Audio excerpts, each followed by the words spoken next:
Hello everyone.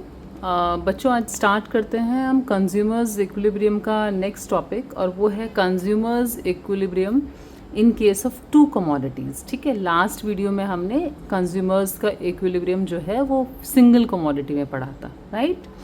अब consumers equilibrium जो है इसको हम दो और नाम से जानते हैं, that is law of equi marginal utility बोलेंगे, और गॉसन सेकेंड लॉ। ठीक है, या तो गॉसन सेकेंड लॉ के नाम से या law of equi marginal utility, ये दोनों नाम और हैं जिसको हम टू कमोडिटी केस में कंज्यूमर्स इक्विलिब्रियम को पढ़ते हैं। गॉसन्स का फर्स्ट लॉ क्या है? वो है law of DMU, diminishing marginal utility, जो हम पहले पढ़ चुके हैं। वो गॉसन्स का फर्स्ट लॉ है, राइट। अब क्योंकि हम टू कमोडिटीज़ का केस पढ़ रहे हैं, तो बेसिकली जैसे हमारे सिंगल कमोडिटी हम पढ़ रहे थे, ऐसे ही जो टू कमोडिटीज़ का केस है ये भी दोनों के दोनों लॉ ऑफ डीएमयू पे डिपेंड करते हैं, मतलब उसी पे बेस्ड हैं। तो जो आपकी अजम्पशंस जो आपकी डीएमयू की हैं, same assumptions will apply here also. Single commodity में भी अप्लाई होनी है और टू कमोडिटीज़ में भी अप्लाई होनी है। तो इस केस में पहली चीज़ तो ये हो गई। सेकेंड, क्योंकि हम यहाँ पे दो गुड्स ले रहे हैं तो हम मान के चलते हैं कि हमारे जो टू गुड्स हैं वो हैं X and Y. Clear. Third, क्या बोलते हैं law of equi marginal utility, या आप बोलें गॉसन सेकेंड लॉ, क्या बोलता है?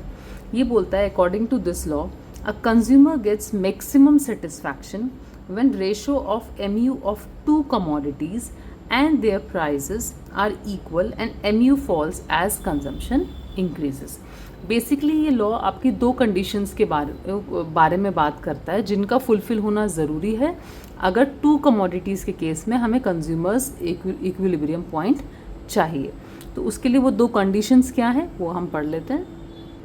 ओके बच्चों, तो जो पहली कंडीशन है that is MUX upon PX, यानी MUX और PX का जो रेशो है X का, यानी X कमोडिटी का, should be equal to MUY upon PY, Y की जो MU और PX का रेशो है उसके बराबर। This is your first condition जो फुलफिल होनी ज़रूरी है for consumers equilibrium in case of two commodities. This is your first condition जो आप लिख के आएंगे, MUX upon PX should be equal to MUY upon PY। अब ये कंडीशन हमें पता है फुलफिल होनी ज़रूरी है। इन केस अगर ये कंडीशन फुलफिल नहीं होती है तो क्या? तो इसके क्वेश्चंस आ जाते हैं। मान लीजिए कि MUX अपॉन PX अगर ये ज़्यादा है MUY अपॉन PY से, तो क्या होगा?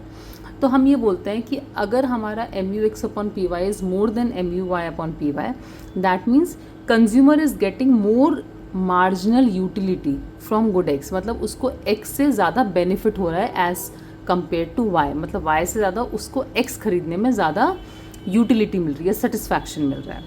तो अब क्या करेगा? जिस चीज़ से हमें ज़्यादा सेटिस्फैक्शन मिलता है वो हम क्या करते हैं? ज़्यादा खरीदते हैं। So he will buy more of X and less of Y। Clear. अब कब तक वो खरीदेगा? और ये भी हम पढ़ चुके हैं कि लॉ ऑफ डीएमयू अगर अप्लाई करता है, दैट मीन्स अगर आप कोई भी चीज़ का कंजम्पशन बढ़ाते हैं, लेते हैं, तो धीरे धीरे उसका सेटिस्फैक्शन लेवल कम हो जाता है। तो so this will lead to fall in MUX। तो आप X का कंजम्पशन क्योंकि कंटिन्यूस बढ़ा रहे हैं बिकॉज आपको उससे ज़्यादा सेटिस्फैक्शन मिल रहा है, तो धीरे धीरे उससे मिलने वाला MU विल फॉल, और जो Y से जो क्योंकि आपने कम कर रखा था उसका कंजम्पशन, उसका MU विल राइज। क्लियर। तो X का कम होगा, Y का बढ़ेगा, और कब तक बढ़ेगा? जब तक ये दोनों के दोनों बराबर नहीं आ जाते। तो consumer will continue to buy more of Y till, कब तक? मोर ऑफ X टिल कब तक? MUX अपॉन PX आपका बराबर हो जाए MUY अपॉन PY, राइट।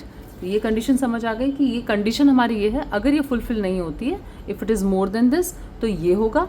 अब दूसरा केस पढ़ते हैं जिसमें ये लेस है, अगर MUX upon PY is less than MUY upon PY, right. अब ये सेकेंड केस है, इसमें क्या है? आपका MUX अपॉन PX जो है वो कम है MUY अपॉन PY से। तो इसमें क्या है? Consumer is getting more MU, यानी मार्जिनल यूटिलिटी पर rupee in case of good Y as compared to X। That means यहाँ पे जो कंज्यूमर है उसको ज़्यादा सेटिस्फैक्शन किससे मिल रहा है? Y से मिल रहा है, X से कम मिल रहा है। ठीक है। सो हम वो कौन सा ज़्यादा खरीदेगा? ही will buy more of Y because उससे सेटिस्फैक्शन ज़्यादा मिल रहा है, और लेस ऑफ X। ठीक है। और जब वो Y को ज़्यादा खरीदेगा उससे क्या होगा? They will be fall in MUY and rise in MUX, just opposite of earlier one जो हमने पहले पढ़ा था उसका ऑपोजिट है। तो कंज्यूमर कब तक बाय करता रहेगा Y को? Till MUX upon PX becomes equals to MUY upon PY। तो दिस इज़ दी कंडीशन, अगर कंडीशन हमारी फुलफिल नहीं हो रही, ये 2 केसेस हो रहे हैं, तो वो ऑटोमेटिकली अपने आप को एडजस्ट कर लेते हैं जब तक ये दोनों चीज़ें बराबर ना हो जाए।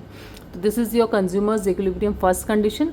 And second condition is MU falls as consumption increases. वो हम जानते ही हैं, ये हम मान के चलते हैं कि हमारा MU जैसे जैसे हम कंजम्पशन बढ़ाते हैं तो वो कम होता रहता है, यानी satisfaction we are getting from that commodity keeps on decreasing. Clear?